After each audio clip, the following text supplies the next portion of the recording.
San Carauno, otro nombre peculiar, Carauno, uno de cara. San Justo Obispo, San Guillermo Monje y este sí, San Germán de París. Muy, muy popular. En el calendario astrológico de Enrico Mariani nos dicen que tenemos la luna creciente en Géminis, luna de comunicación, luna para intercambiar ideas, luna para mandar mensajes. Pero a la 1:32 de la tarde, hora del este, entrará esa luna creciente en Cáncer, que es la luna de los sentimientos, la luna de la familia, la luna también de los enamorados. De Cáncer hablamos más largo mañana. Por lo pronto seguimos con esa luna de Géminis y la comunicación cuando tenemos además el Sol en Géminis, este miércoles 28 de mayo. El 28 de mayo de 1291 terminaron las cruzadas con la destrucción del reino de Jerusalén, cuando los musulmanes tomaron San Juan de Acre, la última plaza cristiana importante en Tierra Santa. El 28 de mayo de 1431, Juana de Arco, que todavía no era considerada santa, la acusan de recaer en la herejía porque se volvió a vestir con ropa masculina. Si ella era militar, tenía que vestir de esa forma, pero así justificaron su ejecución.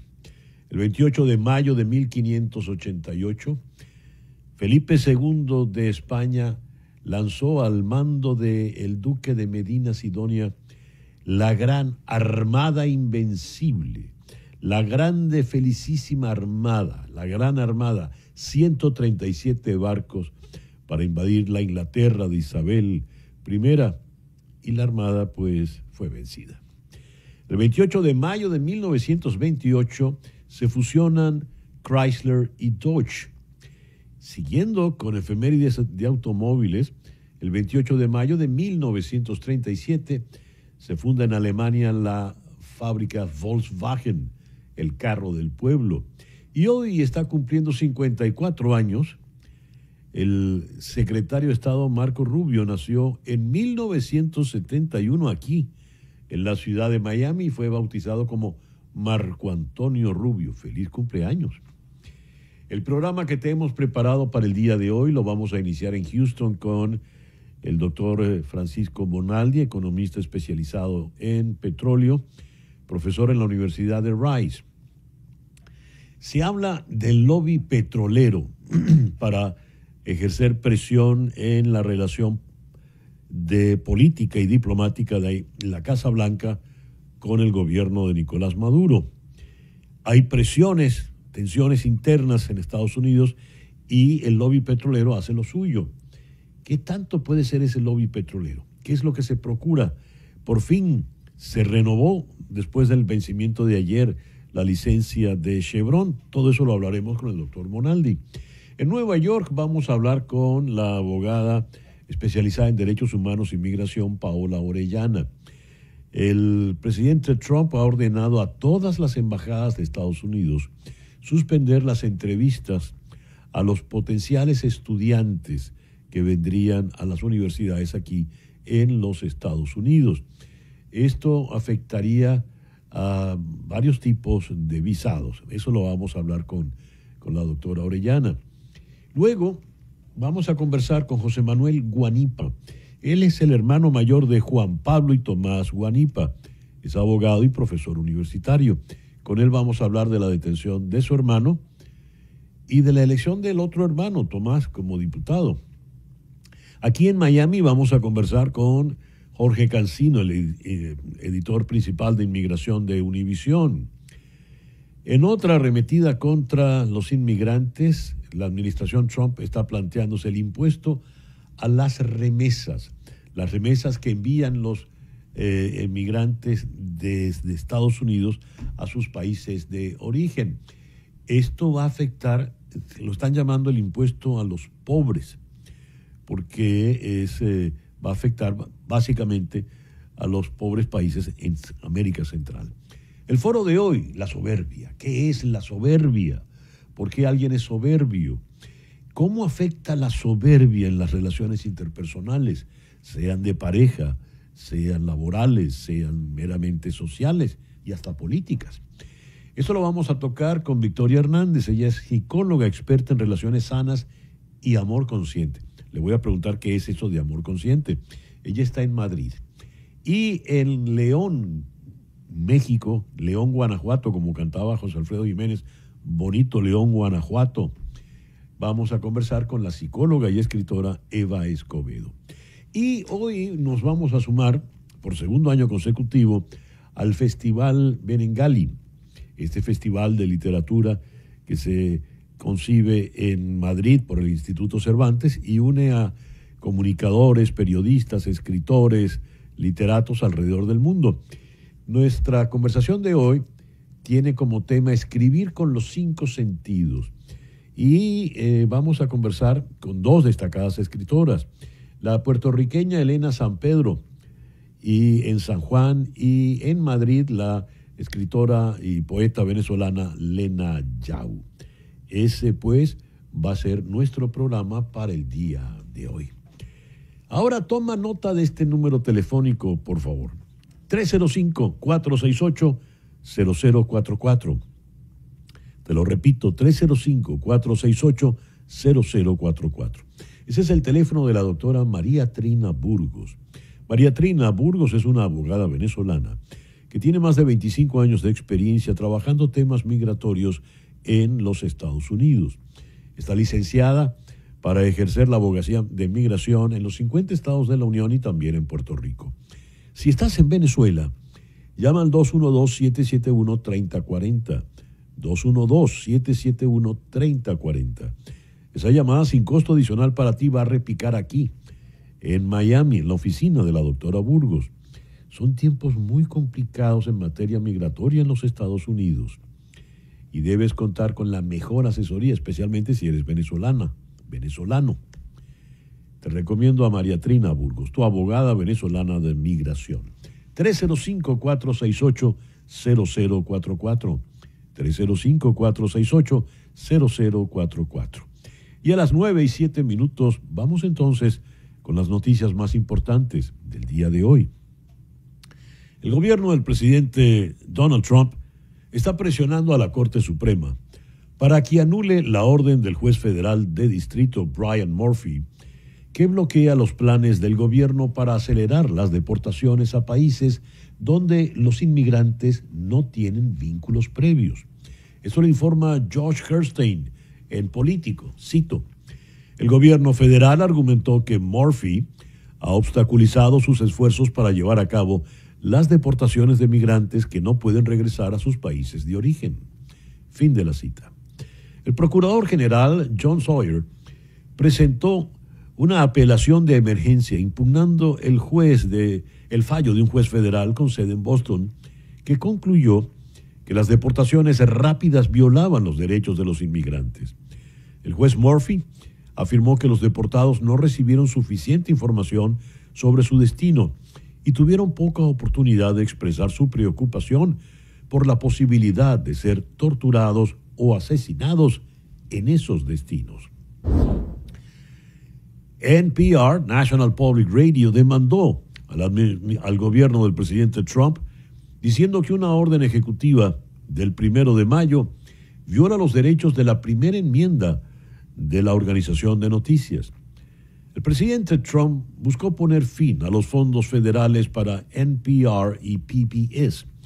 Cito: la intención no podría ser más clara. La orden ejecutiva tiene como objetivo castigar a NPR por el contenido de noticias y otros programas que al presidente no le gustan. Así lo escribió Catherine Maher, CEO de NPR, en un comunicado. Continúa: no se trata de política, se trata de principios. Así escribieron las estaciones miembros en una declaración conjunta. Cuando el gobierno intenta limitar la libertad de prensa o controlar el flujo de información, no solo tenemos el derecho, sino la obligación de hablar y defender nuestros derechos que hacen posible el periodismo independiente. Fin de la cita.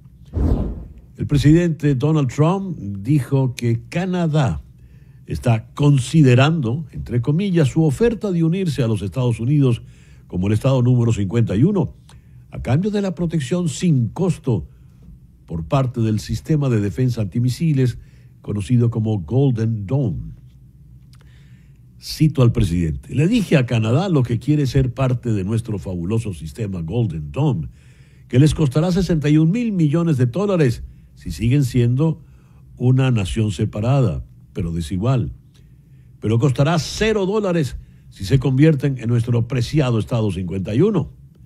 Así lo escribió el presidente Trump ayer en una publicación en Truth Social. Y continuó: están considerando la oferta.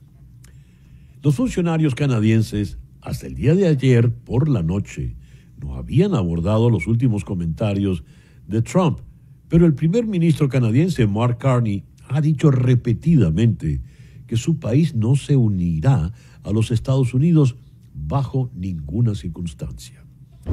Elon Musk, el multimillonario encargado de recortar drásticamente el gasto federal, se mostró decepcionado al ver que el proyecto de ley Big Beautiful Bill aumenta el déficit federal. Eso lo declaró en una entrevista con CBS Sunday Morning, que se va a transmitir este fin de semana.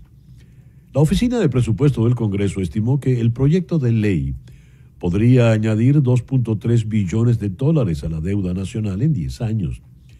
Elon Musk afirmó que el proyecto de ley, cito, socava el trabajo que está realizando el equipo de Dodge.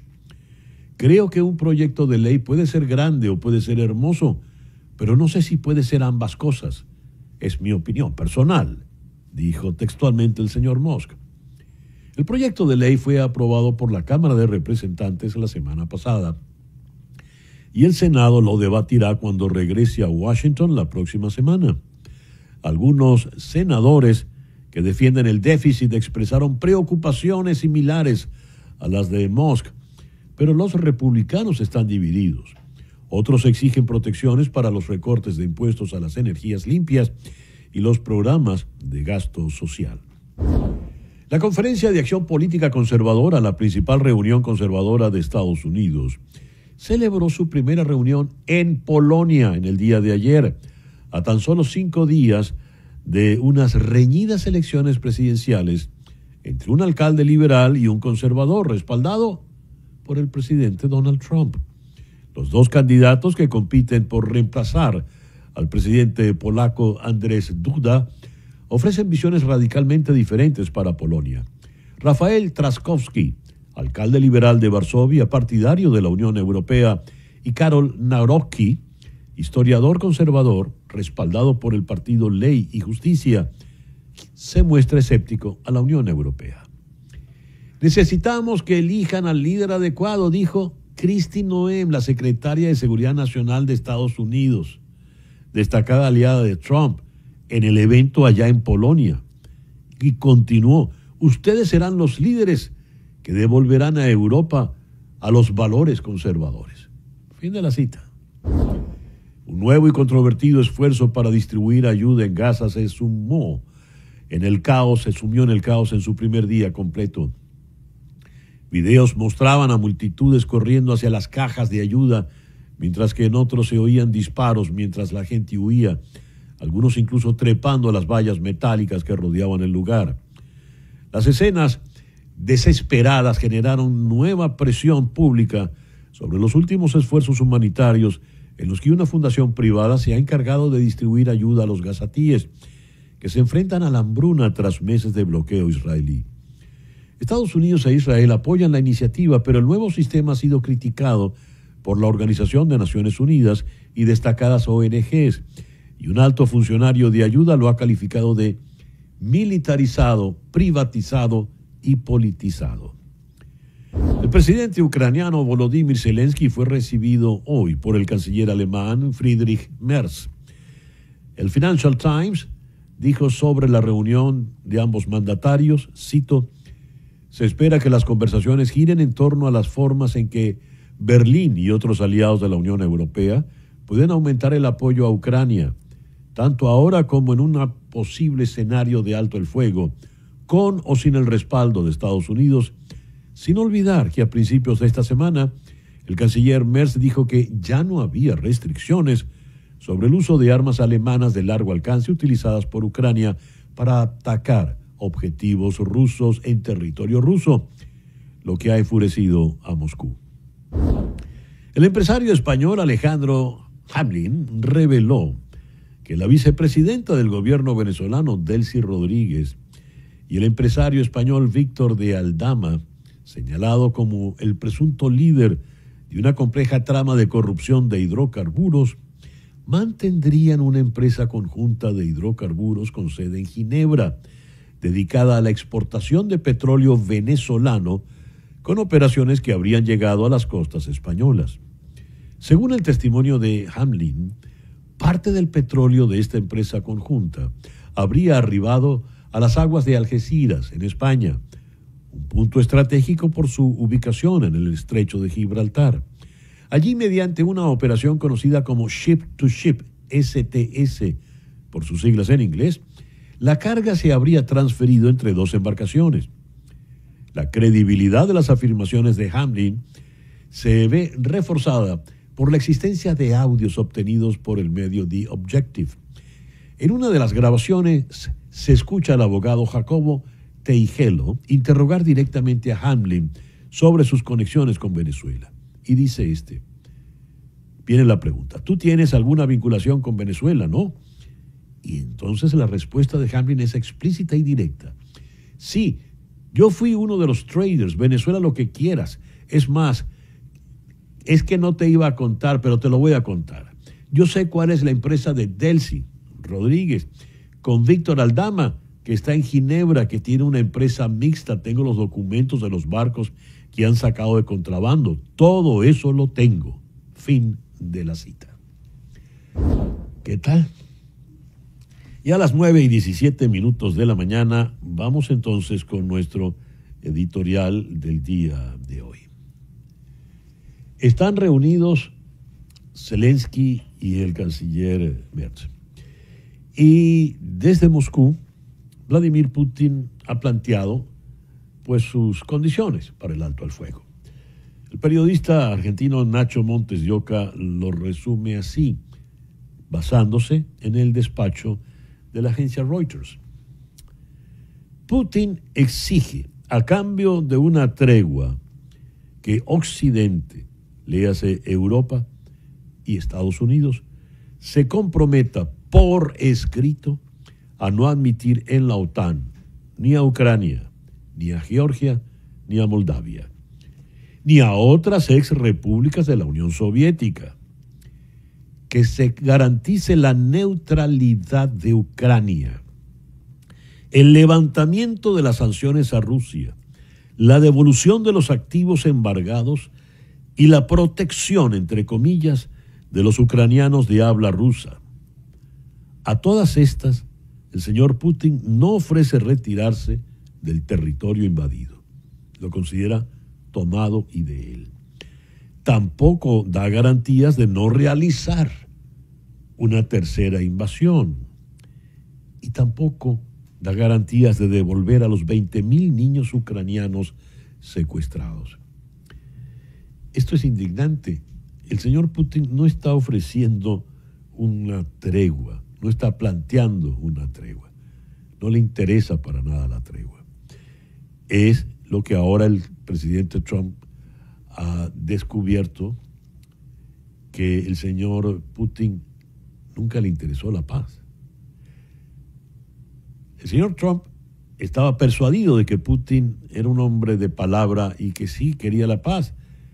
Y al darse cuenta de que no ha habido ningún cambio en su actitud, es cuando suelta el presidente Trump.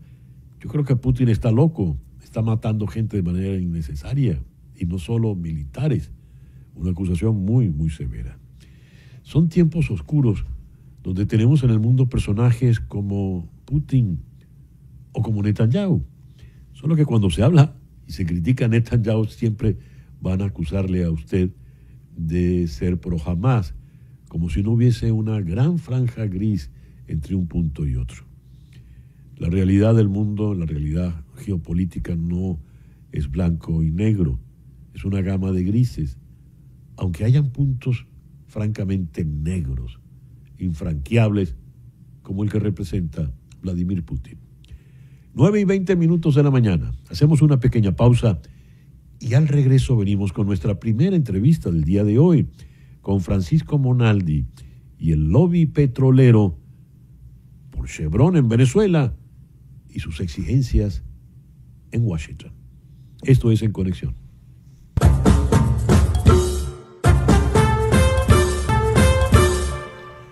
Son las 9:23 de la mañana, hora del este. James Bosworth es el fundador de Hexagon, una empresa que ofrece análisis de riesgo político e investigación en mercados emergentes, principalmente en América Latina. Y es un experto en el asunto venezolano. Sobre el caso venezolano ha escrito: el gobierno de Trump no tiene una estrategia para Venezuela. Trump se deja influenciar por su entorno, especialmente por sus conversaciones recientes. Cuando se le pregunta, Trump lo quiere todo: petróleo barato, acceso a acuerdos comerciales, un lugar para deportar a los venezolanos, justificaciones legales para su agenda, una imagen de firmeza y victoria estadounidense y el apoyo de los votantes y políticos estadounidenses, en particular de aquellos con sede en Florida que odian a Maduro y desean su salida. Sin una prioridad clara entre estos objetivos, hay dos grupos que intentan influir en sus políticas. Y entonces dice el señor Bosworth: están los halcones, liderados por el secretario de Estado Marco Rubio, y están los que él llama los transaccionalistas, representados por el enviado Richard Grenell, que tiene el respaldo de Harry Sargent, el principal inversor económico en la causa republicana y en la campaña del presidente Trump. Este segundo grupo de los llamados transaccionalistas son los que habrían influido a favor de la prórroga de la licencia a Chevron, que, como saben, se vencía en el día de ayer. Pero ya habían corrido los rumores de que se prolongaría. A ver, ¿qué es el lobby petrolero que representarían estos transaccionalistas? ¿Qué es lo que está en juego? Vamos a consultar con un experto en el mundo del negocio petrolero, como lo es el doctor Francisco Monaldi, PhD en Economía, profesor titular del IESA y de la Universidad de Rice en Houston. Francisco, muy buenos días. Muchísimas gracias por atendernos en el programa de hoy. Encantado, César. A ver, me gustaría oír en primer lugar tu opinión de esto que acabo de leer a manera introductoria, por favor. Mira, yo estoy bastante de acuerdo con la evaluación que hace James Bosworth en el sentido de que alguna vez se planteó la posibilidad de que hubiera una estrategia coherente de policía bueno, policía malo en las relaciones con Venezuela y que el enfoque transaccional y el enfoque de máxima presión pudieran complementarse uno con otro, pero ya el tiempo nos ha dado luces muy claras de que aquí hay dos visiones muy diferentes de cómo manejar la política exterior de los Estados Unidos con respecto a Venezuela, cuáles son los temas que hay que darle énfasis y por supuesto hay intereses muy importantes involucrados y eso lo que ha llevado es que haya una especie de ping-pong entre el bando de los halcones y de los, digamos, los republicanos del sur de la Florida y el bando transaccional que está muy vinculado a algunos empresarios como el señor Sargent que tienen negocios en Venezuela. Y hasta ahora lo que ha pasado es que un bando ha tratado de meterle goles al otro y de avanzar su agenda. Hasta ahora ha dominado principalmente la posición del secretario de Estado Rubio, pero en ocasiones hemos visto que el otro bando también avanza su agenda y no hay una posición, digamos, definitiva, una política de largo plazo de la administración Trump hasta ahora, sino hay esta versión de guerra interna entre estas dos visiones y el presidente Trump básicamente en algunos casos ha jugado hacia un lado, en otros hacia otro. El señor Bosworth, al final de su análisis, estima que ganará el sector transaccionalista. Léase Richard Grenell. El señor Grenell, en su primera visita a Venezuela, dijo que no era la intención de la Casa Blanca cambiar regímenes, es decir, hacer lo posible porque saliera Maduro del gobierno en Venezuela, ¿verdad? Y eso, por supuesto, va directamente en contra de la postura de Marco Rubio y de los representantes políticos del sur de Florida, que quisieran salir de Maduro lo antes posible. A ver, si es cierto que va a prevalecer el sector transaccionalista, porque es la que implica petróleo y donde evidentemente hay dinero e intereses económicos fuertes, ¿qué va a pasar en Venezuela entonces, Francisco? ¿Qué pasaría de triunfar esa tesis?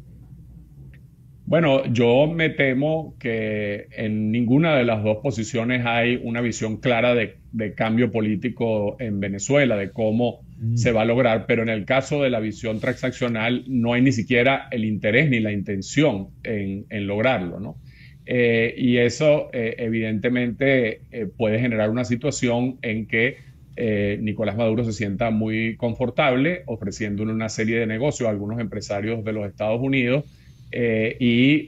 con eso garantizándose, digamos, que se mantenga como no prioridad el cambio político en Venezuela. Después de todo, hay que ver que el presidente Trump ha planteado eso como la doctrina Trump a nivel mundial, es decir, que Estados Unidos no está en el negocio de buscar cambio político en los países ni de inmiscuirse en su política, aunque por supuesto, como muchas cosas con el presidente Trump, hay partes en que no parecen cuadrar con eso. Por ejemplo, él se mete muy activamente en la política europea, pero sin duda que esa visión es más cercana a la visión en general que tiene el presidente sobre la política exterior, y en ese sentido Bosworth creo que tiene un punto importante, que es esa posibilidad, digamos, de que más adelante pueda modificarse la política e ir en esa dirección. Hay otra ventaja que tiene la posición transaccional, que es que el señor Grenell ha sido una persona muy cercana al presidente, ha sido una persona que no ha usado los canales regulares nunca en su relación con Trump, sino ha ido directamente hacia él. Y sabemos que en una presidencia de este perfil como la de Trump, ese acceso al presidente y esa vinculación personal son muy importantes, ¿no? Entonces, en ese escenario yo diría que Venezuela se quedaría como una especie de limbo político hasta que hubiera otra administración en los Estados Unidos que pudiera tener una visión diferente, ¿no? Ahora, en el medio hay una posibilidad de un acuerdo entre las dos facciones en el que se use la capacidad de presionar al gobierno de Maduro para lograr temas de cambio político, ¿no? Eso no es lo que se está planteando en este momento, pero pudiera llegarse a una especie de arreglo entre las dos posiciones. Es curioso porque ¿qué tipo de arreglo político? Uno podría pensar en alguna amnistía, liberación de presos políticos, algo por el estilo, pero en Venezuela la represión cada día es más feroz. El señor Diosdado Cabello está, digamos, desatado. Antes de las elecciones, con la prisión de Guanipa, apresaron a 80 personas. Ayer teníamos la noticia de otra dirigente de 20 Venezuela que también caía presa. Yendo al caso del señor Grenell, Francisco, él logra hechos concretos, ¿verdad? Va y libera a tal preso, logra la libertad de tal otro y logra que, por ejemplo, la concesión avance. La concesión se vencía ayer. ¿En qué estado se encuentra al momento en que tú y yo estamos conversando? Bueno, expiró, ya la licencia no está vigente. Algunos medios han reportado que se le ha otorgado a Chevron una licencia de mantenimiento mínimo parecida a la que tenía en el periodo 2020-2022, pero si es así, es una licencia en este caso privada, individual, es decir, no lo hicieron como una licencia pública, sino parecida a las licencias que tienen que tenían Repsol y Maurel & Prom, ¿no? Entonces, con esto pareciera que quedaron todas las licencias petroleras vencidas en Venezuela y, digamos, no hay en este momento ninguna empresa internacional que el gobierno de los Estados Unidos esté autorizando para hacer transacciones con PDVSA. Francisco, una última pregunta, y esto poco tiene que ver con el hecho petrolero, disculpa que te la formule, pero es que me llamó mucho la atención una frase que dijiste, lo dijiste con mucha categóricamente. No creo que ninguna opción se plantee en efecto el cambio político en Venezuela, ni siquiera la opción que representan los halcones que lidera Marco Rubio. ¿Por qué lo afirmaste? No, yo lo que quiero decir es que puede ser que ese sea el objetivo, pero no veo hasta ahora una estrategia clara de cómo quieren llegar a ese objetivo más allá de la máxima presión. Entonces mi preocupación es que en ambas posiciones no hay una estrategia clara de cambio político. En un caso porque no les ni siquiera es un objetivo, ni siquiera les interesa. La America First es una visión completamente económicamente transaccional, y en el otro caso porque al menos hasta ahora no han articulado una visión de cómo lograr ese cambio más allá de incrementar la presión al régimen de Maduro. Ya. Francisco, muchísimas gracias por estos minutos en el programa de hoy. Encantado. Francisco Monaldi, desde Houston. 9:35 de la mañana. Vamos a ver esto que viene de nuestras redes. En la segunda mitad de los años 70 y bastante más allá de la mitad de los años 80, en ese periodo de tiempo, Venezuela acogió a innumerables exilados que venían del Cono Sur, fundamentalmente argentinos, pero también hubo muchos uruguayos y chilenos. La América del Sur, su extremo sur, estaba lleno de dictaduras feroces y tremendamente crueles. En el caso de la Argentina, muchos de los que emigraron eran profesionales universitarios y nuestras universidades supieron sacar muy buen provecho de ellos. Se llenó nuestro mundo intelectual en nuestras principales ciudades del talento de estos amigos que venían al exilio en la Venezuela que en aquel entonces era la Arcadia de la democracia latinoamericana. Era un país en paz, un país cordial, con mucho dinero y donde la democracia, como decía, estaba perfectamente establecida, libre de todas sospechas. Los relatos que conocíamos por estos amigos argentinos de las barbaridades que cometía la dictadura resultaron estremecedores y siempre se sospechó que nunca podría salirse de ellos y sobre todo que fuesen castigados los responsables. Sin embargo, cuando ya la dictadura hacía aguas, a Galtieri, el presidente en ese momento, no se le ocurrió otra cosa que declararle la guerra a Inglaterra por las Islas Malvinas. Argentina perdió de manera humillante la guerra y con esa pérdida cayó la dictadura. Vino entonces el gobierno civil. En 1983, Raúl Alfonsín asume la presidencia de la Argentina y 2 años después, en 1985, se logra por fin llevar a juicio a los integrantes de esa junta militar que gobernó terriblemente a la Argentina.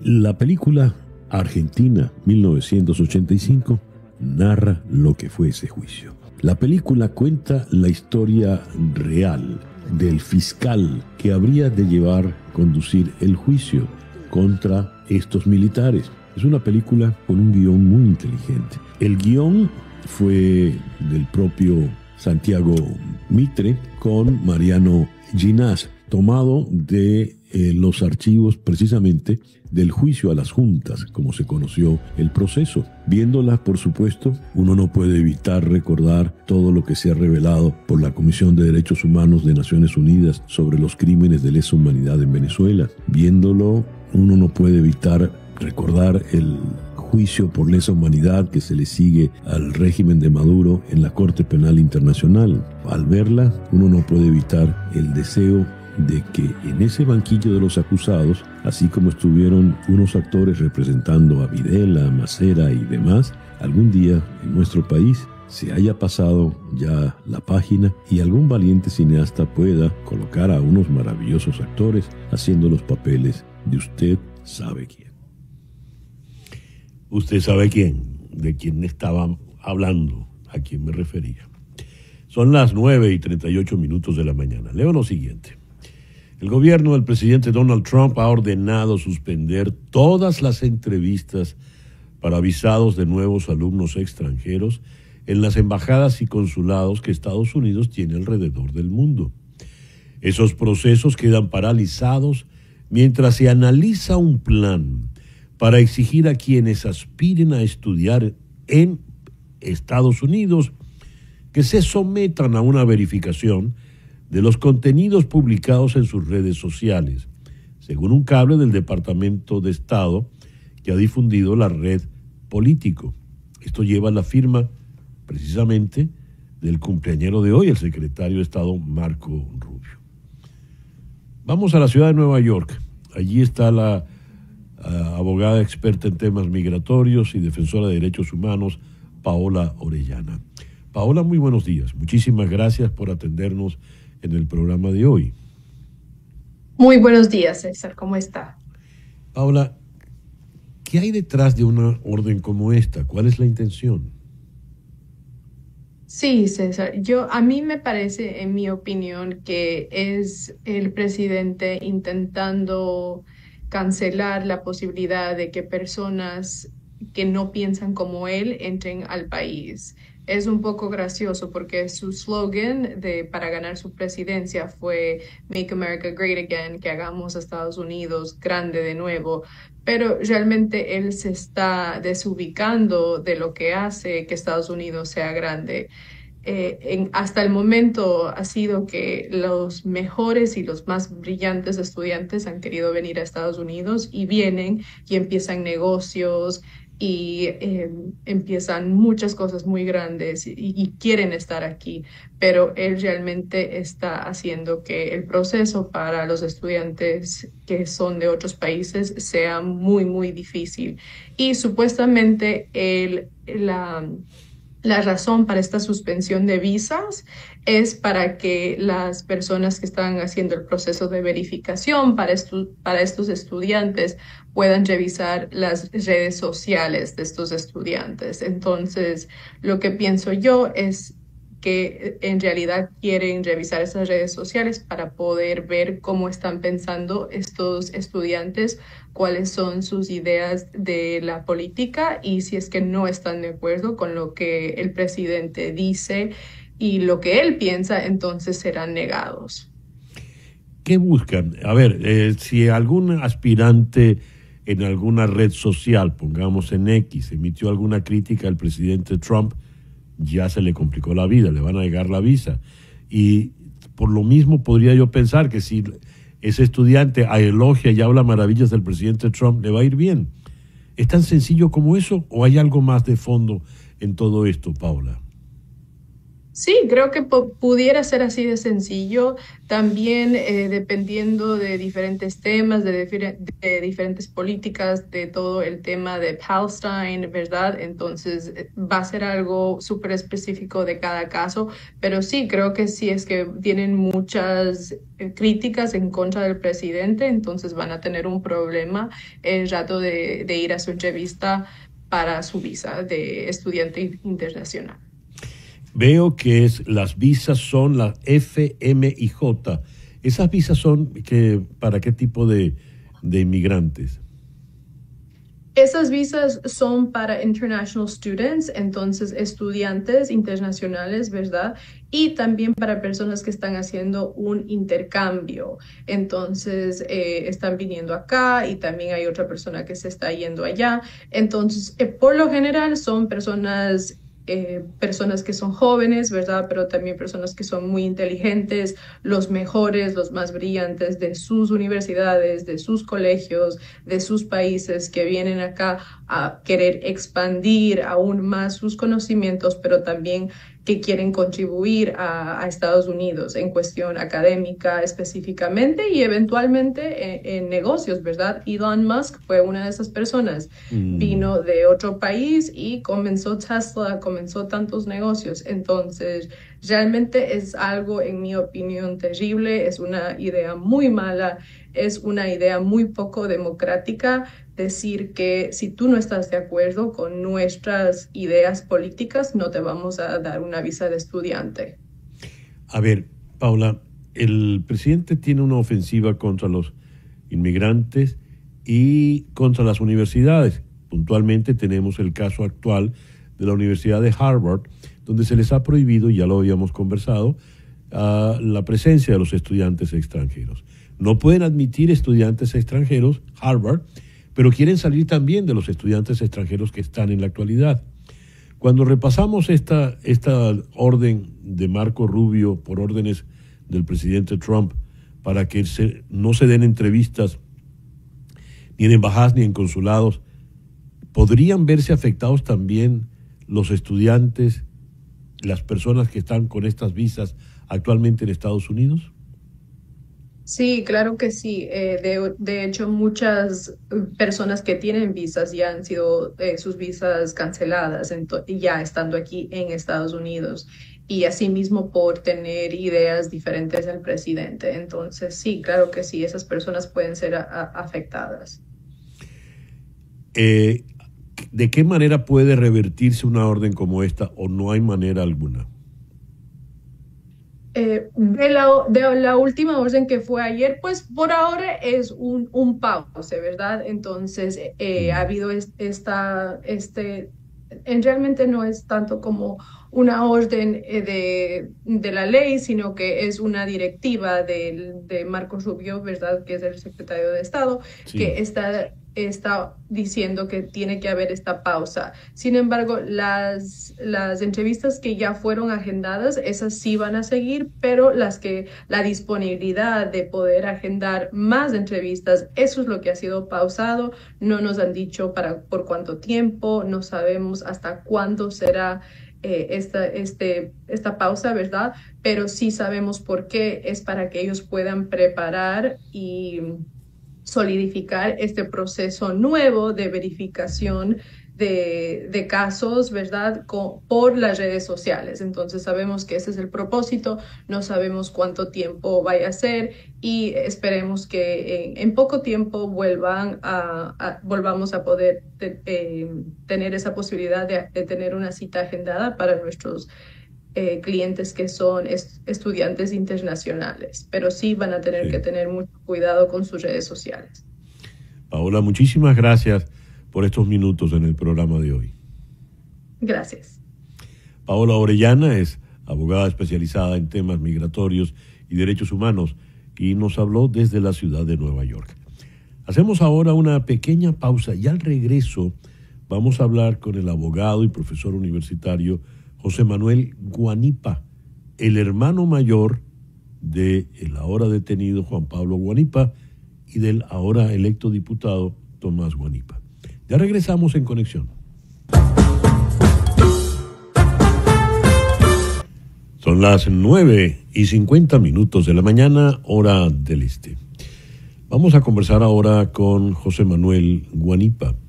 José Manuel Guanipa es abogado y es profesor universitario y es el hermano mayor de Juan Pablo Guanipa, el dirigente político que fue apresado poco antes de la fecha electoral del domingo pasado.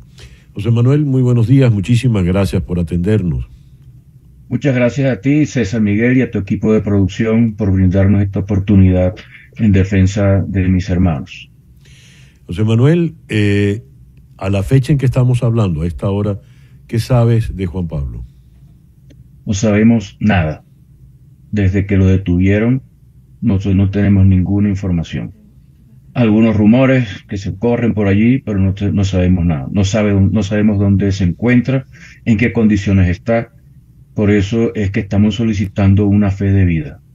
Queremos saber dónde está Juan Pablo, si le están dando sus medicamentos, si lo están tratando humanamente, aunque es obvio que la simple detención en la forma en que lo hicieron ya es una tortura. Pero bueno, estamos en espera de esa información. ¿Tan extrema es la situación que piden ustedes fe de vida, José Manuel? Sí, César, porque tú sabes lo que para el régimen significa Juan Pablo. Y pues nosotros tenemos conciencia de que el sistema que nos tiraniza no tiene ningún cuidado en aplicar sus medidas para reprimir o para castigar. Y con respecto a Juan Pablo, el odio que se cierne sobre él, pues ha sido evidente a través de los medios. Pero no quiero olvidar también que tenemos a Pedro preso desde hace casi 9 meses, totalmente de manera injusta, como todos los presos políticos. Ya se llevaron a Juan Pablo, aunque las razones de Pedro son específicas, porque parece que proviene de un plan de apoderarse del Estado Zulia, pues ya se llevaron a Juan Pablo, por lo menos suelten a Pedro, mientras que logramos la solución del caso de Juan Pablo. Diosdado Cabello atribuye que Juan Pablo es el líder de una organización terrorista que pretendía sabotear las elecciones del pasado domingo. Elecciones que fueron caracterizadas por ausencia de gente, calles vacías. Y dijo que se le habían decomisado una computadora y otros documentos, pero no explica absolutamente nada. En defensa de Juan Pablo, ¿quién es Juan Pablo Guanipa versus el argumento del señor Cabello? Juan Pablo Guanipa es un hombre que evidentemente ha demostrado una heroicidad, una valentía fuera de lo común, no porque sea mi hermano, pero lo conozco obviamente de toda la vida. Yo le llevo 1 año a él, nosotros somos 7, primero está Francisco, después vengo yo, después viene Juan Pablo. Juan Pablo siempre ha sido una persona muy dedicada a sus obligaciones, un excelente estudiante, excelente hijo, excelente hermano. Es la persona que en nuestra casa ponía como cierta sindéresis y trataba de que las cosas se me llevaran lo mejor posible cuando surgía algún problema que naturalmente ocurre en cualquier familia. Juan Pablo es abogado, es periodista, estaba estudiando ciencias políticas, aunque él pudiera ser perfectamente profesor de posgrado, era profesor también de pregrado en eso. Y evidentemente que ha sido una persona muy apegado a los valores que nosotros recibimos en la casa y sobre todo muy apegado al tema del derecho y de la justicia. Es imposible que Juan Pablo esté en temas terroristas ni nada de eso. Yo creo que ya lo hubiera hecho hace tiempo, se hubiera podido ir a un sitio y armar su propia guerrilla. Eso no está, eso no está en la mente de Juan Pablo. Obviamente que ya sabemos la condición falaz del régimen, sobre todo de Diosdado Cabello, y evidentemente todo lo que dice es mentira. Juan Pablo enviudó recién, bueno, hace 1 año, algo parecido, y es padre de una prole numerosa, ¿verdad? Sí, correcto. Nuestra cuñada Begoña, una excelente mujer que lo acompañó y le dio mucha fortaleza durante todos estos 26 años de persecución que lleva Juan Pablo y que llevan mis hermanos, ¿no? Todos los que están metidos en el tema político, y con una enfermedad realmente horrible, ¿no? Y sin embargo, pues allí Juan Pablo, con todas sus ocupaciones, se quedó en su casa atendiendo a Begoña. No solamente era el tema del médico, sino cuánta necesidad tuviera Begoña en esa situación tan deplorable, Juan Pablo la asistió en todo momento, sin dejar su lucha por Venezuela, que ha sido una pasión desde que Juan Pablo tenía 12 años. Creo que tú conociste a nuestro padre. Papá desde pequeño nos llevaba a los barrios más pobres. No se me olvida nunca que fuimos un día a una invasión y yo me quedé impactado porque una pobre gente vivía en un ranchito de tierra con desechos de construcción como rancho, y él lo hacía precisamente por esa sensibilidad social que tenía. Pues esa sensibilidad social todos la heredamos, pero en el caso de Juan Pablo ha sido una constante interminable. Es decir, Juan Pablo desde los 12 años está pateando barrios, desde los 12 años está ayudando a gente, igual que mis otros hermanos que están metidos en política también. En política son 7, dijiste. José Manuel, y además está Pedro, que también está preso, y está Tomás, que entiendo fue electo diputado, aunque no los han confirmado en este momento. ¿Qué nos puedes decir? Sí. Bueno, en política estamos todos, porque como decía mi hermano Andrés con y Daniel Chirino, a quien también le agradecemos su apoyo, en la casa bebíamos, comíamos, olíamos política. Es imposible que en una reunión social o informal no estemos hablando de política. Yo de alguna manera también hice una maestría en ciencia política y mis hermanos pues están también consustanciados con el tema. Sí, son 3 hermanos que están activando. Pedro, que estaba director de la oficina, del despacho del alcalde de Maracaibo.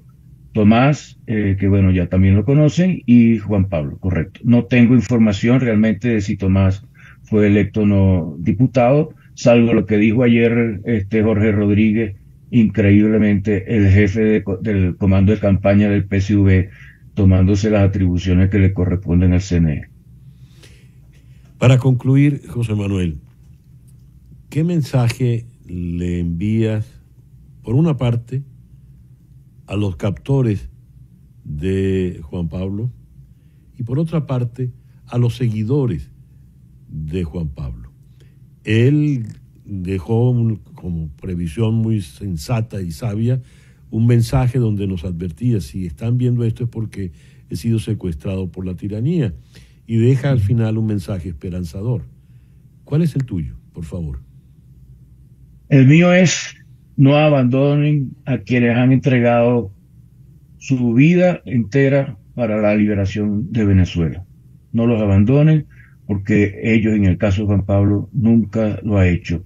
Y por otro lado, que no perdamos la esperanza. Estos son golpes que trata de dar el gobierno, sobre todo después del tema de los 5 de la Embajada de Argentina, para tratar de recuperar un poco de credibilidad y de miedo a la fuerza que ellos están aplicando. Pero no podemos caer en eso. Y al gobierno le digo: no torturen a Juan Pablo. Liberen a Pedro. Yo sé que Juan Pablo no lo van a liberar ahora de ninguna manera, pero liberan a Pedro, que ya bastante tiempo tiene allí, y no torturen a Juan Pablo, porque ya lograron neutralizarlo, entre comillas. Ya consiguieron lo que querían. Y denos una fe de vida, una prueba de que está sano, de que está bien atendido, a pesar de las circunstancias en que una persona detenida ilegalmente puede estarlo. José Manuel, muchísimas gracias por estos minutos en el programa de hoy. Muchas gracias a ti, César Miguel, y a tu equipo de producción. José Manuel Guanipa, ya lo escucharon, es el hermano mayor de Juan Pablo, Tomás y Pedro Guanipa. 9:59 de la mañana, Capicúa. SpaceX lanzó su cohete Starship en el día de ayer, anoche, en una misión que se produjo después de 2 fallas y con Elon Musk regresando a sus compañías para inyectar energía renovada en su empresa espacial. Pero si bien la prueba comenzó sin problemas, la nave espacial perdió el control hasta bien entrado en vuelo, comenzó a caer y finalmente se separó. Un revés para la compañía, que busca desesperadamente una misión de prueba exitosa. Un gigante de acero inoxidable que mide 400 pies de altura, la nave espacial es el cohete más grande y poderoso del mundo, y sus vuelos de prueba son cruciales para el futuro de las ambiciones espaciales de Estados Unidos. La misión de ayer comenzó con el lanzamiento suave de un refuerzo que había volado durante un vuelo de prueba anterior. La nave espacial se separó del refuerzo, luego disparó 6 motores para impulsarla en una trayectoria, pero después de que los motores del cohete se cerraron, los controladores SpaceX perdieron el mando del vehículo. El señor Elon Musk, pues, no le fue bien. He leído que una vez más hay una nueva iniciativa de la administración Trump contra los inmigrantes. Ahora un nuevo proyecto, inicialmente aprobado por la Cámara de Representantes y aún en estudio, cocina la posibilidad de un impuesto sobre las remesas que los migrantes envían a sus países de origen. Aunque el monto final aún está en discusión, Donald Trump propuso en un principio una tasa incluso más alta que la que actualmente considera el legislativo. Esto lo han llamado como el impuesto a los pobres porque estaría afectando a países pobres de Centroamérica, Honduras, Guatemala, El Salvador, también México y Haití. ¿Por qué este impuesto? ¿Cómo se implementaría? Vamos a conversarlo con Jorge Cancino, el editor principal de Inmigración en Univisión, aquí en Miami. Jorge, muy buenos días. Gracias por atendernos en esta mañana. César, buenos días. Muchas gracias por la invitación.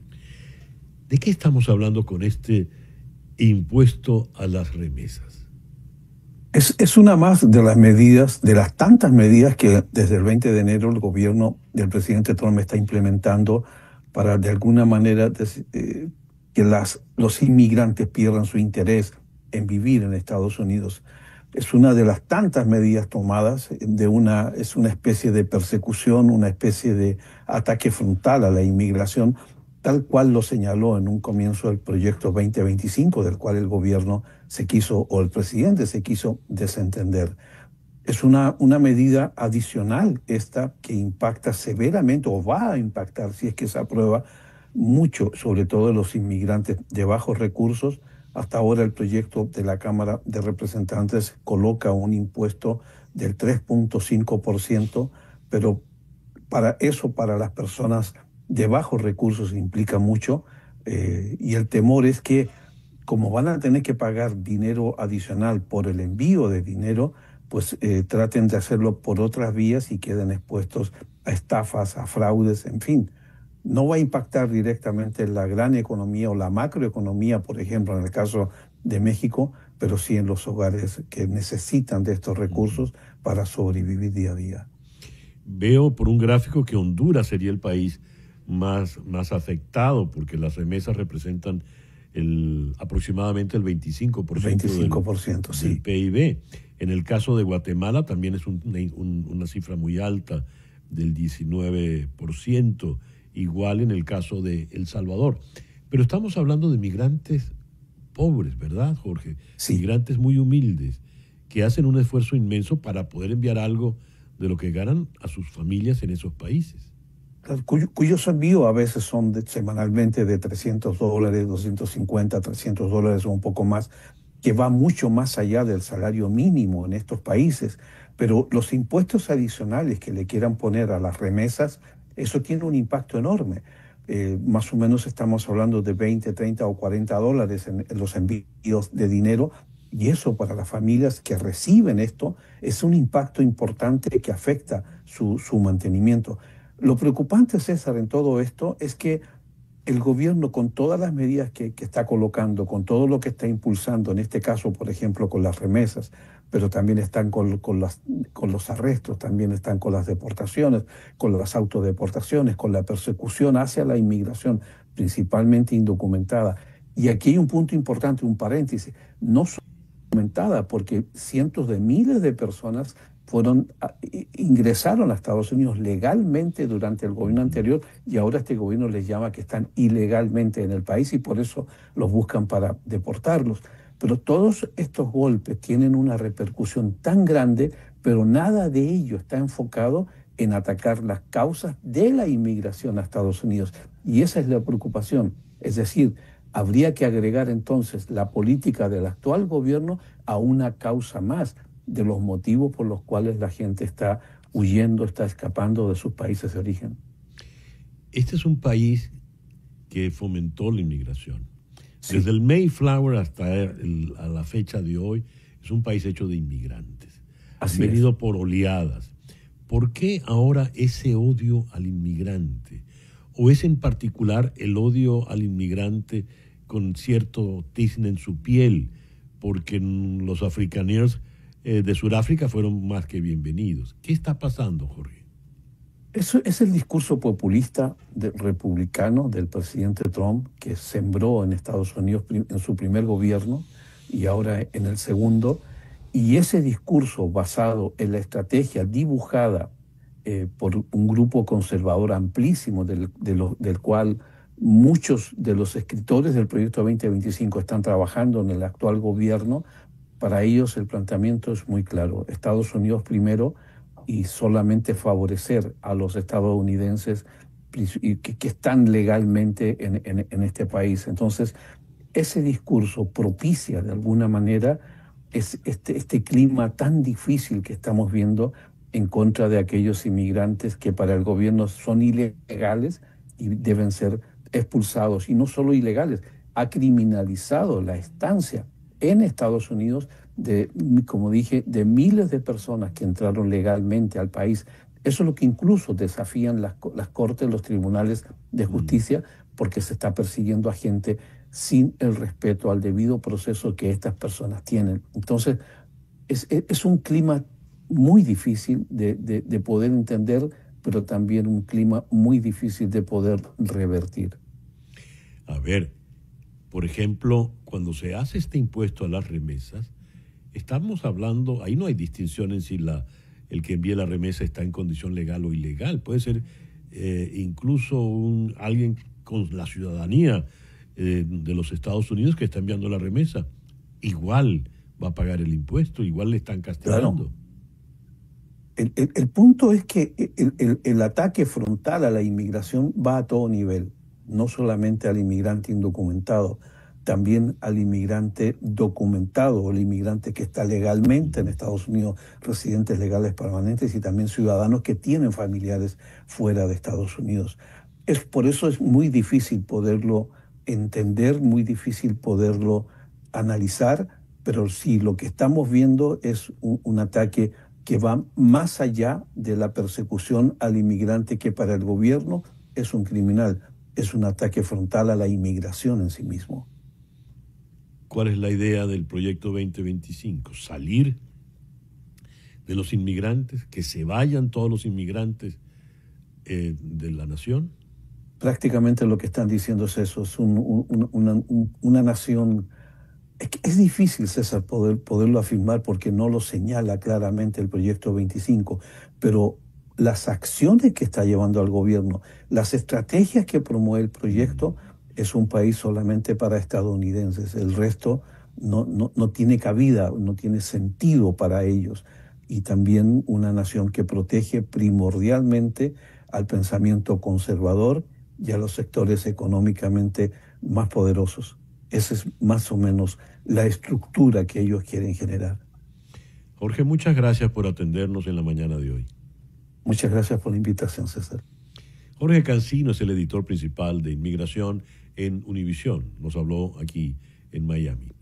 10:09 de la mañana. Hacemos una pequeña pausa y ya regresamos con nuestro foro del día de hoy. ¿Qué es la soberbia y de qué manera la soberbia afecta nuestras relaciones? Esto es En Conexión. Escuchas a César Miguel Rondón en Conexión.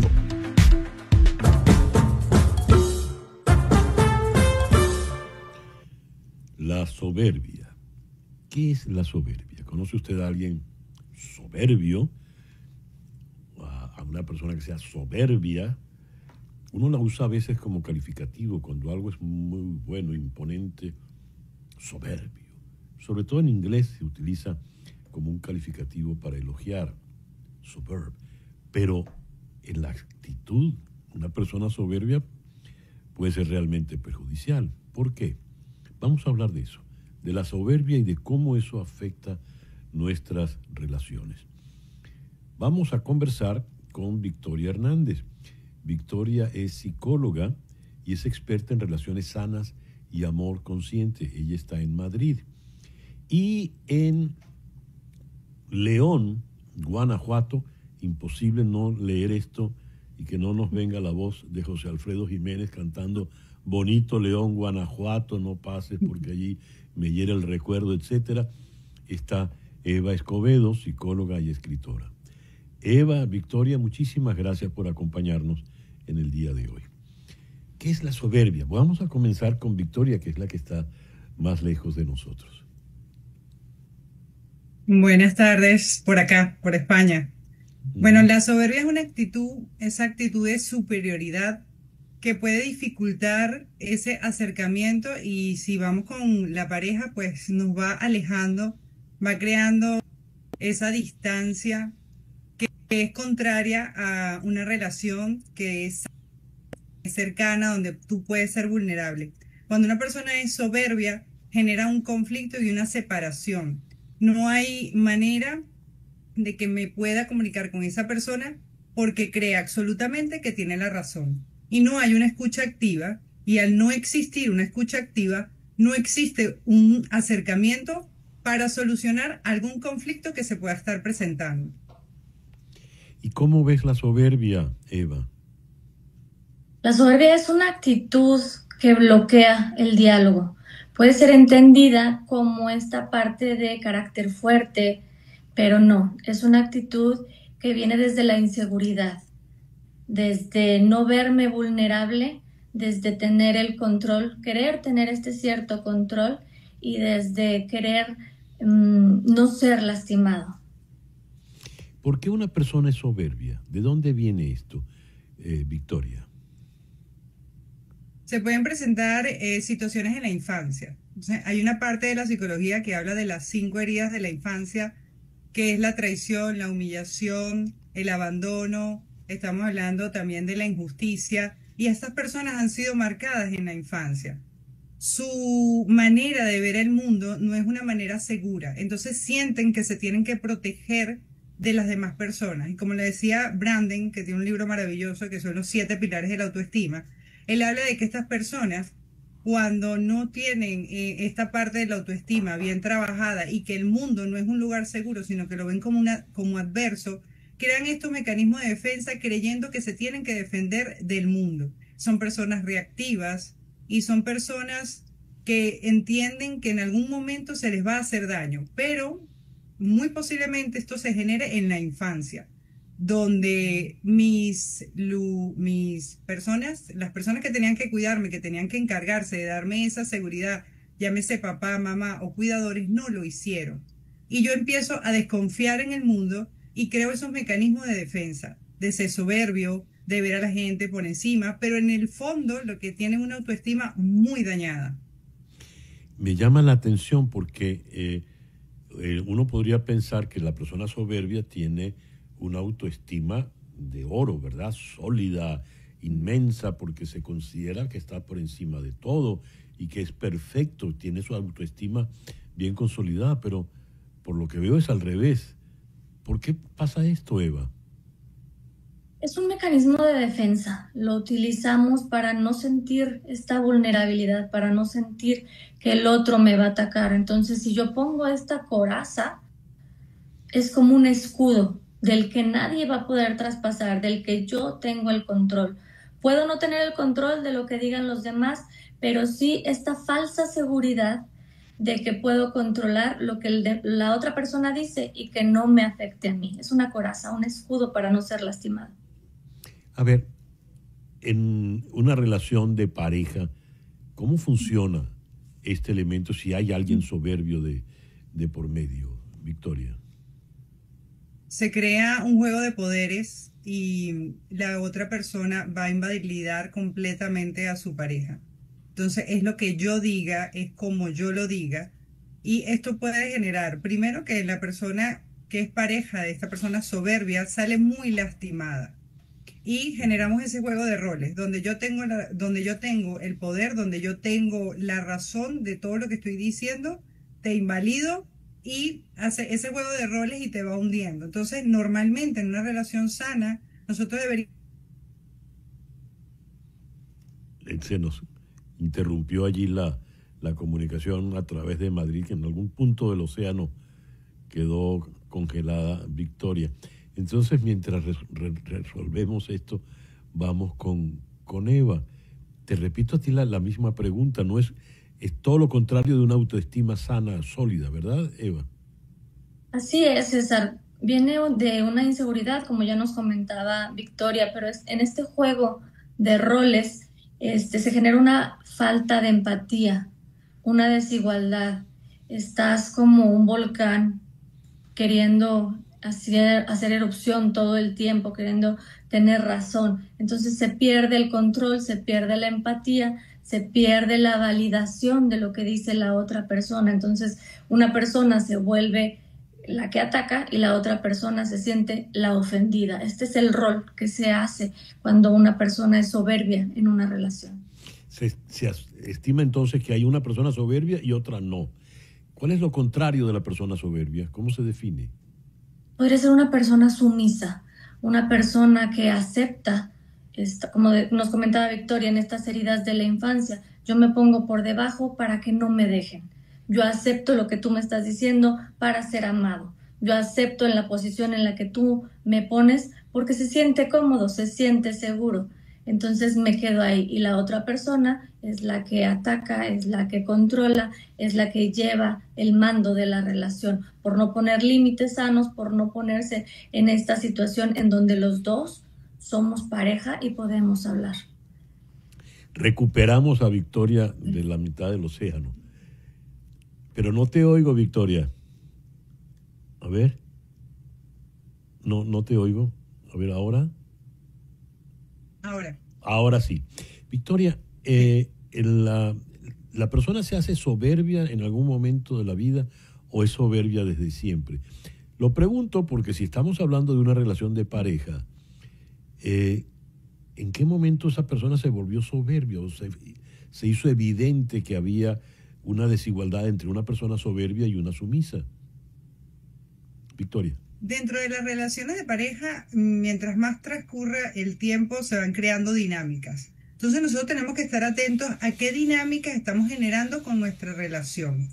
Porque vamos a tener crisis. Y esas crisis tienen que servir para que nosotros aprendamos de ellas y lleguemos a acuerdos. Si esas crisis, por lo contrario, yo estoy viendo a mi pareja como esa persona que es la que constantemente me está invalidando, que yo me tengo que proteger de ella, puedo generar esa parte de me tengo que defender y me voy a convertir en una persona soberbia. Son esas personas, son esas relaciones donde no hay ese acercamiento y simplemente van creando como máscaras porque ya ese lugar seguro no existe. Y si nos logramos comunicarnos, solventar la crisis, puede que estas dinámicas y estas crisis lo que hagan es desgastar la relación y convertirnos en otras personas. Que yo he tenido chicas que me llegan y me dicen, es que yo tengo un carácter muy fuerte. Y cuando vamos ahondando qué es lo que ha pasado en esa relación, han estado en relaciones con dinámicas muy tóxicas y su temperamento, su carácter, su personalidad se va modificando. De buena manera, no es lo contrario a esa mejor versión que queremos ser con ese lugar seguro. Entonces tenemos que tener mucho cuidado qué dinámicas estamos generando en la relación y en qué momento yo siento que tú eres mi enemigo o mi enemiga. Y esto vale, Victoria, para relaciones heterosexuales y homosexuales, por igual, pregunto. Sí, por igual. Eva, ¿y la soberbia se puede curar, se puede superar? Sí, claro que sí. Todos los problemas, digamos, que hay en pareja se pueden solucionar con una guía correcta, yendo a terapia. Es difícil, no imposible, pero es difícil que haciéndolo o queriéndolo hacer consciente por uno mismo se solucione, porque estamos tan encerrados en el círculo que no podemos ver desde afuera. Entonces necesitamos un actor externo, que en este caso sería el terapeuta, el psicólogo, que nos permita llegar a acuerdos que no hemos podido tener en esta relación por este juego de roles, por este juego de poder. Entonces, cuando viene un terapeuta, nos hace a tener consciente lo inconsciente, como decía Jung, ¿no? Hacer consciente lo inconsciente para no llamarlo destino, para no decir así me tocó vivir, sino tomar esa responsabilidad y buscar caminos. ¿Y estas relaciones se pueden dar más allá del ámbito de la pareja? Estoy pensando en la familia, estoy pensando en el trabajo, estoy pensando en la sociedad en general. ¿Qué piensas, Victoria? Sí, definitivamente nosotros estamos en sociedad y vamos a convivir y vamos a desarrollar ciertas dinámicas. Y en la familia puede existir una persona soberbia, una persona que crea que se tiene que hacer lo que él o ella quiera. y que maneje la manipulación. Entonces se puede manejar tanto en familia, en el trabajo y, como estamos conversando, con relaciones de pareja. El soberbio es manipulador, por lo que veo, Eva. Sí, tiende a ser manipulador. Qué bueno que lo comentas, porque ahorita está muy de moda el término narcisista, ¿no? Y se puede confundir el narcisismo con la soberbia. Para diagnosticar a una persona completamente con trastorno narcisista se necesita muchas pruebas, muchos estudios, pero sí se puede confundir la soberbia con el narcisismo. Y hay muchos rasgos en común, como es este que mencionas, ¿no? El ser manipulador. Entonces, si las personas soberbias tienden a manipular para siempre tener este control, para siempre ser yo el ofendido o siempre ser yo el que tengo la razón. A ver, me gustaría, ya que lo has planteado, Eva, por favor, ¿cuál es la diferencia entre soberbia o qué es soberbia y qué es el síndrome narcisista? Sí, el narcisismo es un trastorno en sí. Está catalogado en el DSM-5 como un trastorno de la personalidad y tiene que ser muchos factores, no nada más la soberbia. Y la soberbia es una actitud que yo he desarrollado como personalidad, como un mecanismo de defensa para no sentirme vulnerable, para no sentirme atacado.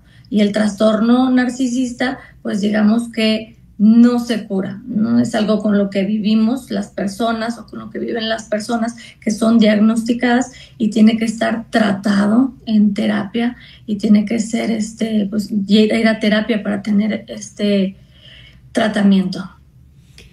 En tu experiencia clínica, Victoria, ¿qué características resaltan cuando tienes, o cuáles son los principales problemas que resaltan cuando tienes a un soberbio en una pareja o en una familia? ¿Cuáles son? Mira, la manipulación, la comunicación circular, cuando tú empiezas exponiendo algo de, mira, esto a mí no me parece porque me estás haciendo daño o porque no quiero ese tipo de dinámicas en mi casa, y la conversación tiende a ser circular y terminas tú disculpándote por querer simplemente exponer eso que tú estás sintiendo y que necesitas que se modifique. Entonces, esa es una de las características. Perdón, Victoria, explica un poco más. ¿Cómo es eso de comunicación circular? Yo nunca lo había oído. La comunicación circular se presta de esta manera. Mira, necesitamos, en un caso hipotético, necesito que me prestes más atención, siento que nos estamos alejando, ya no pasamos tiempo juntos, y la otra persona lo que puede decir es lo siguiente: bueno, ¿cómo crees tú que me siento yo si todo el tiempo estoy trabajando y yo lo estoy haciendo por esta familia, sacándonos adelante? Entonces, evidentemente que no va a existir tiempo porque es que yo estoy cansado todo el tiempo, porque lo que estoy haciendo es por y para ustedes, y no ves que yo me estoy desgastando. Entonces, entiendes que la otra persona asume y termina disculpándose.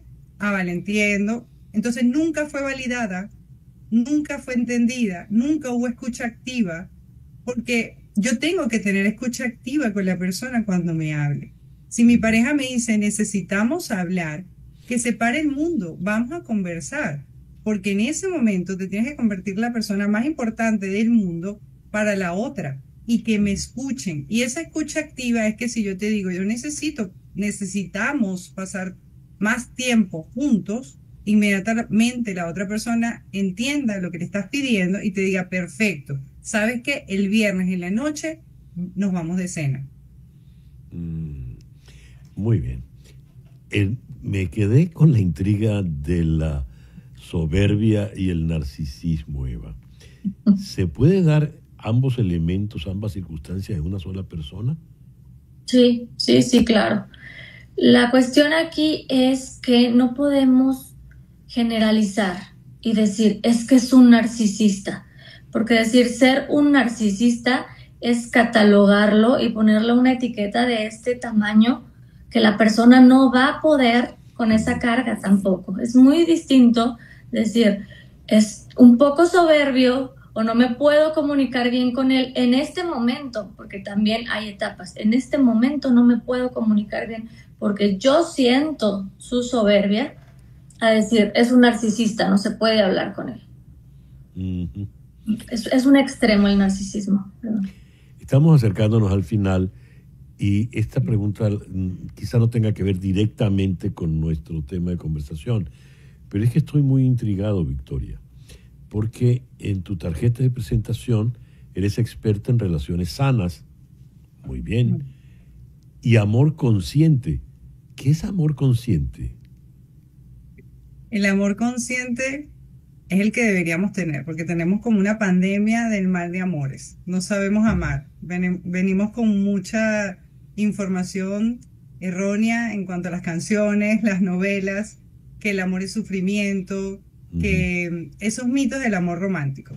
Entonces, cuando hablo de amor consciente, es ese amor maduro, es ese amor que se basa en la decisión. Yo decido estar contigo porque compartes mis valores, porque me escuchas, porque eres un lugar seguro, porque en algún momento tendremos que dar el 50 y 50, pero si por casualidad pasa algo y tú tienes que dar un poco menos, yo estoy aquí para protegerte.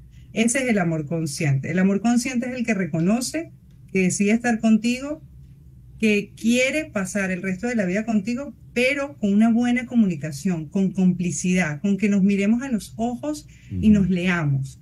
Ese es el amor consciente. Y a ti te llega una pareja a tu consulta y no logra tener la relación sana ni el amor consciente. Y la idea de la terapia en tu caso es ayudarlos a encontrarlo, pregunto. Sí, llegan por crisis, por diferentes tipos de crisis en comunicación, infidelidad o diferentes tipos de crisis. Lo que se hace en terapia es que se escuchen y se vuelvan a reconectar. Porque yo les comento a ellos que vienen como en ondas FM y AM. Sí, es una misma onda, estamos conversando algo, pero no nos estamos entendiendo. Yo los ayudo a hacer un puente de comunicación y ese puente de comunicación es reconocer, por ejemplo, por qué al principio te enamoraste de esa persona. Y luego cuando vamos reconectando nuevamente, volviéndonos a observar sin tanta crisis, sin tantas discusiones, y sobre todo que sean impecables en las palabras. Hay un libro maravilloso que se llama Los 4 acuerdos del Dr. Miguel Ruiz. Yo le digo, llévenlo a la vida, que es en la pareja. Sé impecable con las palabras. Da lo mejor de ti. No tomes nada personal y pregunta. No supongas. Pregunta. Porque tendemos a suponer muchísimo. Entonces, la otra persona, aunque tengas 10, 5, 15, 20 años, no sabe lo que tú necesitas. Ya. Me llamó mucho la atención porque siempre hemos oído que el amor es ciego, el amor es loco o el amor es inconsciente, ¿no? Entonces, que propusiera lo contrario me parecía muy bien. El tiempo se nos ha acabado de manera tal que, Eva, te voy a dejar la palabra conclusiva en la mañana de hoy, por favor. Gracias. Pues concluir con que en las relaciones todo es etapa, todos son etapas, todos son ciclos. Y la soberbia es un mecanismo de defensa en el que yo no me quiero sentir vulnerable, en el que no quiero sentir que pierdo. Pero si realmente amo a mi pareja, tengo que voltear a verme y pedir perdón desde esta forma consciente para poder avanzar, para hacer puentes, para hacer caminos y para ver a la otra persona realmente como es. Todos necesitamos terapia, ya sea individual o de pareja. Les quiero leer algo que me escribe un oyente, el señor Rubén Araúno. César Miguel, qué damas tan hermosas. Así es prometedor todo comienzo de día. Es la mayor muestra que la belleza y la inteligencia pueden estar en un mismo individuo. Lo suscribo. Gracias, Victoria. Gracias, Eva, por acompañarnos en la mañana de hoy. Gracias, César. Buen día. Victoria Hernández en Madrid y Eva Escobedo allá en bonito León, Guanajuato, en México. Son las 10:33 de la mañana. Hacemos ahora una pequeña pausa y al regreso venimos con nuestra contribución con el Festival Benengeli.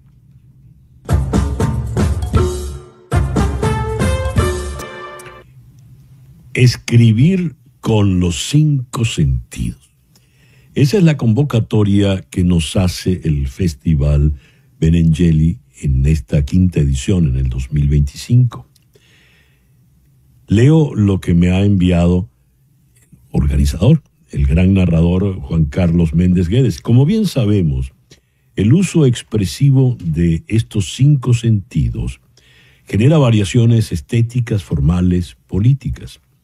Escribir desde la vista, desde el tacto, desde lo que se escucha, desde lo que se saborea, desde el rastro de los olores, no solo refiere un ejercicio técnico, sino una forma imaginativa de abordar y reelaborar temas como totalitarismo, espionaje, música, relatos orales, el sonido de las catástrofes, las cicatrices, los tatuajes, la relación con el cuerpo, lo gastronómico, las hambrunas, los perfumes, la relación con la naturaleza y el poder de la memoria.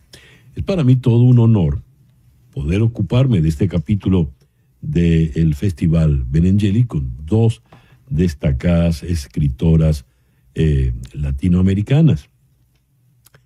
Elena Sampedro, nacida en Brooklyn, puertorriqueña, autora de La víspera del grito, novela publicada en el año 2017 y más recientemente en el 2024 Al encuentro del fuego. Bienvenida, Elena, a esta conversación, a este foro de hoy. Y una variante de Elena es Lena. Lena Yao, oriunda de Caracas, Venezuela, autora de Hormigas en la lengua, los poemarios Trae tu espalda para hacer mi mesa, vaya un título elocuente y sugestivo, Lo que contó la mujer canalla y más recientemente los deliciosos y muy provocativos textos y provocadores de Bien me sabes del 2017. Lena, bienvenida a la conversación de hoy. Lena está en Madrid y Elena está en San Juan de Puerto Rico. Muchísimas gracias por colaborar con nosotros en esta conversación de hoy. A ver, tal como lo ha planteado el festival en este año, hay que trabajar con los sentidos. En el caso de Elena, pues creo que el gusto está servido porque ha trabajado los placeres gastronómicos en su literatura. Pero en el caso de Elena no es tan evidente. Dime si estás de acuerdo, Elena, pero te voy a plantear que hablemos desde la vista. ¿Por qué? En tu novela, Al encuentro del fuego, escribe el crítico Iván Thaís: la gran conquista de esta novela es haber podido transmutar una isla luminosa como Puerto Rico en un territorio sombrío, cargado de amenazas. Y ya leí en una entrevista, confesaste que todo te había llegado cuando pudiste ver unas fotografías. ¿Qué es para ti la vista como instrumento para abordar, para entrar en la literatura, Elena? Para mí la vista es esencial porque a través de ella me gusta construir las atmósferas. ¿Y por qué? Porque yo tengo un problema desde muy joven, que tengo degeneración macular en uno de mis ojos y entiendo que es necesario mostrar, sentir, no solo la vista, sino todos los sentidos. Para mí la vista es potente, porque es la manera de tú introducir al lector dentro de lo que quieres contar.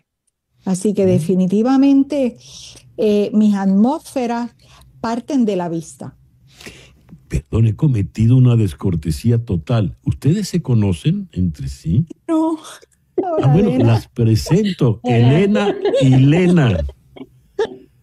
Me voy a cambiar el nombre, me voy a llamar Leno Miguel hoy para estar a tono con ustedes. Lena, y tú y esa obsesión por el gusto, por lo que entra por la boca. ¿Por qué? Creo que es por el mismo vínculo con la palabra, ¿no? Creo que todo aquello que nos llevamos a la boca termina traducido también en palabras, toda ese asombro, ese disgusto, ese descolocarse. em, que produce no solo, ya digo, un sabor, sino una textura, un olor que sube de golpe desde el paladar a la nariz, se traduce en palabras y a veces en imágenes, ¿no? Y queda como una herramienta de la memoria. Elena, hablaste, yo no sabía, fíjate, te he planteado la vista y no tenía ni idea de tu detalle de la mácula ocular. Ese detalle, ¿de qué manera te ha marcado a ti en la vida? Antes de escribir, ¿cómo has visto tú el mundo? El mundo, cuando tenemos visión, damos por hecho que todo lo podemos ver, que todo lo podemos comprender, pero cuando uno entra en el mundo de la palabra, te das cuenta que la vista no la valoramos, la damos por hecho. Y para mí, luego de la situación de la vista, he aprendido que se ve con todos los sentidos, con el tacto, con el olfato, con el gusto, porque la vista son los colores, pero también es lo que oímos. Así que realmente el impacto de que la visión sea limitada, lo que ha hecho es permitirme adentrarme en ella. Qué lindo lo que acabas de decir, Elena, decir, vemos con todos los sentidos, ¿verdad? Es una dimensión distinta. Nosotros en el Caribe vivimos encandilados porque tenemos excesos de luz, evidentemente, pero nosotros usamos el verbo ver. Uno cuando está oyendo una canción, uno no dice, oye, qué bonito el detalle, uno dice, mira que uno pone el verbo, pone a los ojos por delante. Y la boca, ¿qué pasa con la boca? En el Caribe, cuando algo salió muy bueno y alguien triunfó, decimos que se la comió. Cuando alguien está triunfando, se la está comiendo.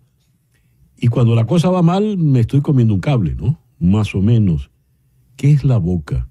Porque dijiste la relación con las palabras, Lena, pero de la boca salen las palabras, pero tú escribes es sobre lo que entra en la boca. Sí, la boca es una sucursal del mundo, del universo, pienso yo. Es ese lugar en el que transformamos todo, digamos, lo material que nos nutre y lo intangible que nos nutre también. Y esa transformación, a su vez, se acuerpa, ¿no? Pasa a nuestro cuerpo, pero también se encarna en la memoria y deja rastros que disparan estampas del pasado, del presente y, aunque parezca increíble, del futuro. Por eso muchas veces probamos algo y sentimos una nostalgia como si hubiéramos vivido con ese alimento toda la vida y resulta que es la primera vez que lo probamos, ¿no? Una nostalgia de futuro. Yo siento que lo que pasa con la boca y con las palabras y con el universo es como que si la lengua fuese un imán y el resto de la vida fuesen limaduras y hacia allí se van las limaduras y allí nos van conformando la historia de lo que somos y de lo que son los demás, ¿no? O sea, así se plantea la experiencia sensible. Lena Yau había dicho que hay una nostalgia en el gusto. El gusto, los sabores nos llevan a cierta nostalgia. La vista también puede llevarnos a cierta nostalgia, Elena. Yo entiendo que sí, porque cuando nosotros recordamos, esa memoria nos trae imágenes. Y recordamos a la abuelita, recordamos cuando corremos de pequeños, y ahí está involucrada la vista, además de los demás sentidos, ese es el recuerdo. Cuando te leí el crítico que dijo que tu alarde había sido convertir una isla tan luminosa en algo sombrío, entiendo por qué tu novela es un thriller, y es un thriller que involucra a un adolescente que se muere de angustia y viene en un contexto dramático terrible. Se le ha suicidado la abuela. ¿Qué pasó, Elena? En Puerto Rico y en Latinoamérica hay temas que son muy incómodos y que no queremos afrontar. Cuando yo vi estas fotografías y hablé con unos amigos y tú le cuentas, te dicen, pero eso pasa en Puerto Rico y eso pasa en un nivel socioeconómico alto. Y yo me di cuenta que había que transformar la isla, que había que mostrarla desde la oscuridad. Había que mostrar que sí desaparecen las niñas, que sí son interceptadas, que el feminicidio ha aumentado, que los problemas mentales se han multiplicado y que eso afecta lo que es la identidad del joven, del adulto. Y por eso utilizo los sentidos para tanto el oído como la vista, como el tacto, para que digamos, wow, ¿cómo es posible que yo esté viviendo y no vea ese mundo subterráneo, que no es tan subterráneo? Es que realmente nos negamos a mirarlo, no queremos esa verdad incómoda. Es preferible mirar la playa, pero no ver lo que sucede adentro, no queremos ver los tiburones. Estamos hablando de Al encuentro del fuego, la novela más reciente de Elena Sampedro.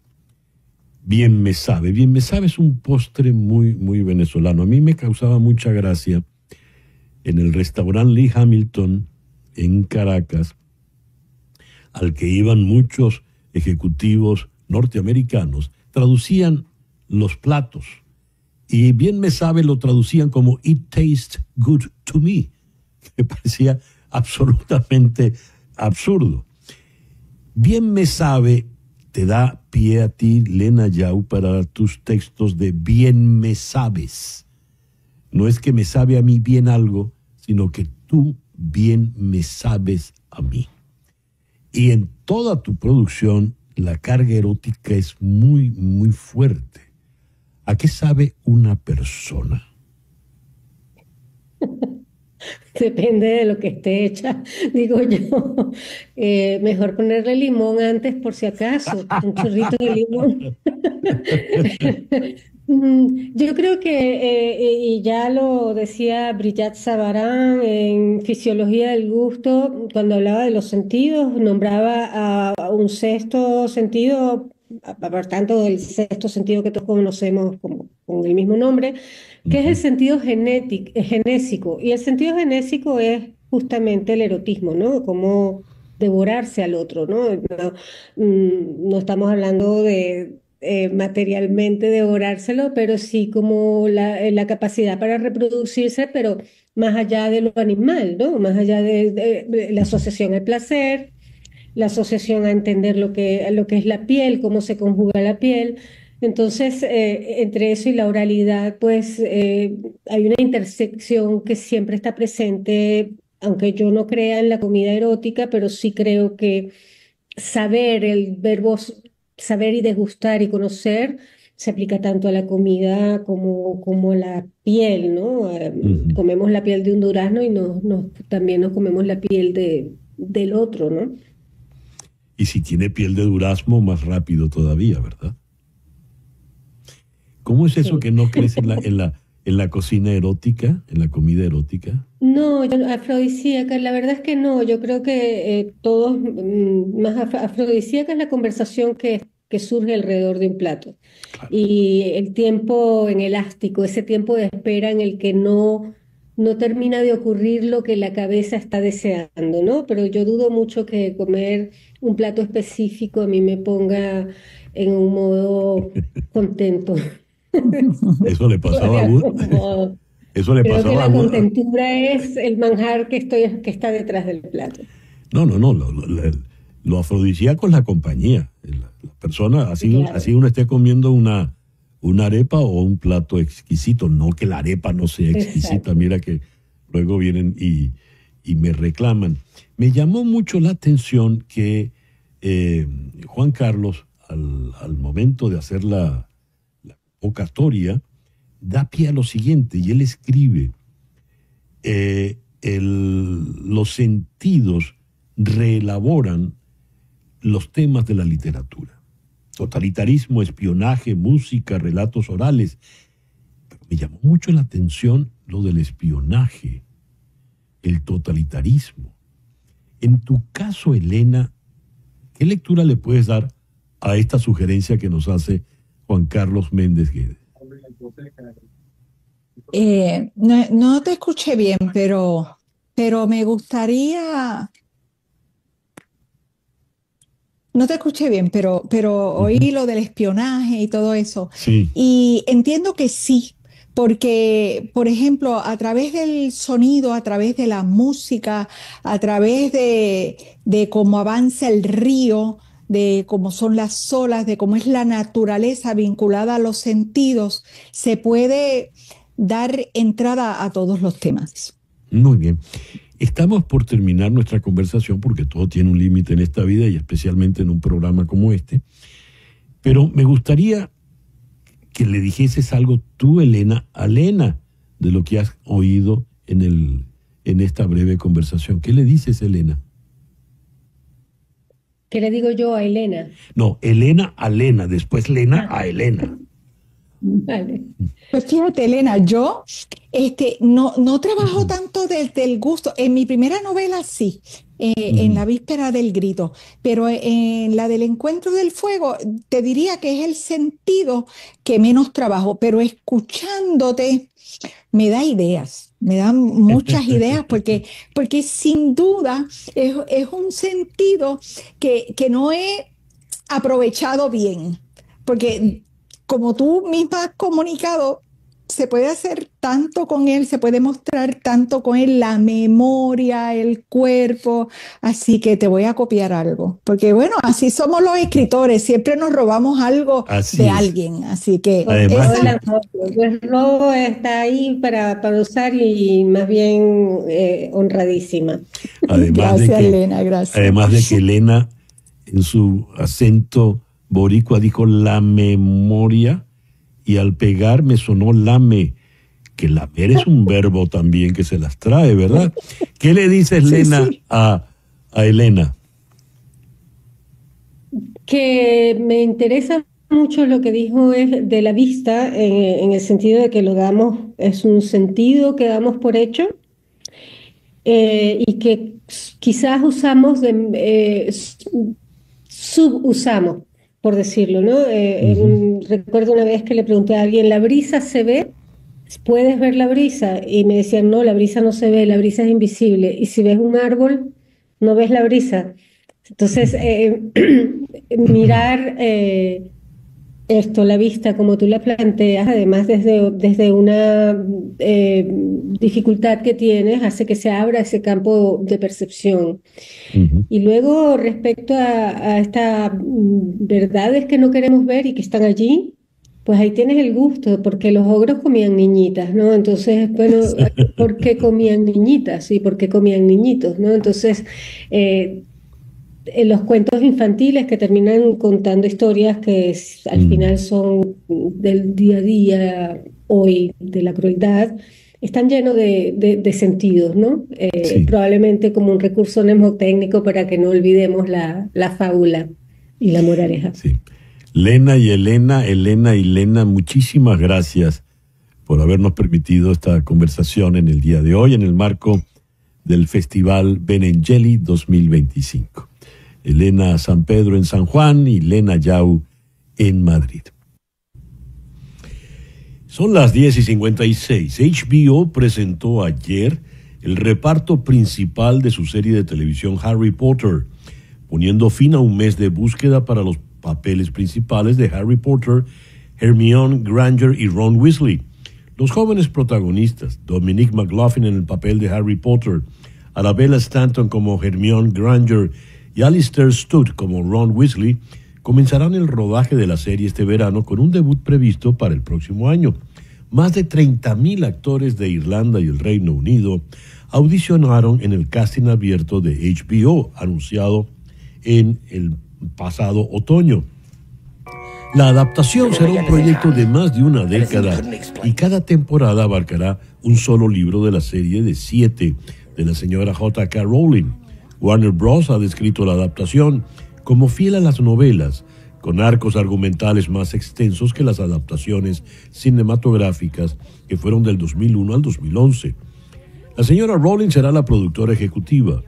Harry Potter es la serie de libros más vendida de la historia, con más de 600 millones de copias vendidas en todo el mundo desde que se lanzó el primer libro en 1997. La franquicia cinematográfica ha recaudado más de 7.700 millones de dólares en taquilla mundial. Y ahora nos vamos al espacio. La popular pieza de Johann Strauss hijo, junto al hermoso Danubio azul, que ha quedado inextricablemente ligada al espacio desde que se utilizó en la película de 1968 de Stanley Kubrick, 2001, Una Odisea del Espacio. El vals se interpreta mientras una nave espacial ficticia se acopla a una estación espacial con amplias vistas de la Tierra y las estrellas distantes. Esta semana, la pieza ocupará un lugar más literal entre las estrellas cuando la Agencia Espacial Europea la transmita al espacio. El sábado, la Orquesta Sinfónica de Viena interpretará la pieza en vivo y en directo, mientras que una antena de radio en España la emitirá de verdad. Así que se va a cumplir el sueño de Kubrick. Y este jueves, en Conexión, la criptoeconomía de Donald Trump. Este jueves, en Conexión. Gracias, pues, por permitirnos estar allí. Tengan todos el mejor día posible. En Conexión fue una producción de Floralicia Anzola desde 360 Content para TVV Network en los estudios de éxitos Miami 107.1 HD2, con Laura Rodríguez en la producción general, Mariel Sofía Rodríguez en la producción informativa, Carlos Prato en los controles y ante el micrófono, quien tuvo el gusto de hablarles, César Miguel Rondón.